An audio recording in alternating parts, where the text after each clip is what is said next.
सखा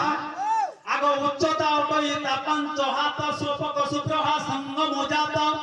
आद्य जन्म हेला भोज वंश रे देखि वृषभानु पद्म बलरे घर को आनिले पुणे आ कोलावती संसेग पालिले करंगे दुती गो मन दे के सुनत तो आगो कोलावती संसेग पालिले करंगे देहि करी अन्न पानी गो सजनी देहि करी अन्न पानी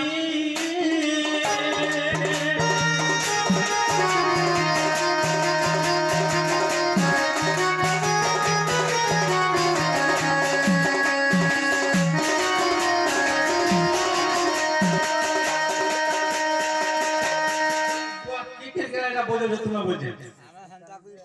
हेंदा रे हेंदा होचे ठीक कर जा आगो जासलो नाम पद्मा जाई चंद्रसेना तार स्वामी होटोई नंदर नाम होटे कुटिया सुसेन ससुर सासु जोटिया गो उत्तर दिगरे घर अरे ब्रह्ममयी वर्त पुराण चतुर्थ गोपाल ओगाळ देखो गो सजनी कोहे सुधा मनाए को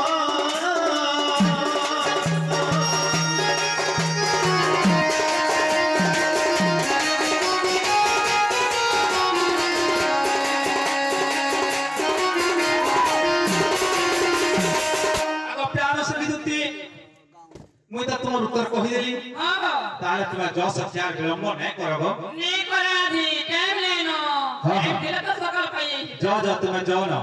तुमर गुलगुला टिके देखु छे हां हमर गुलगुला देखो बनज नयन नागर बाबू बना सुधी गले न ई तार गुलगुला देखु छु से कोचे धरा नहीं मोर गुलगुला ई तार गुलगुला राधा के जा कहबू हां मोर गुलगुला से लेन छिड़ी के कहबू सते के हां भाई भाई सुनाइले बहुत तकलीफ पाउ जे बोल सते के आनी देबे तो मुई थिले का चिंता को आगो बनज नयन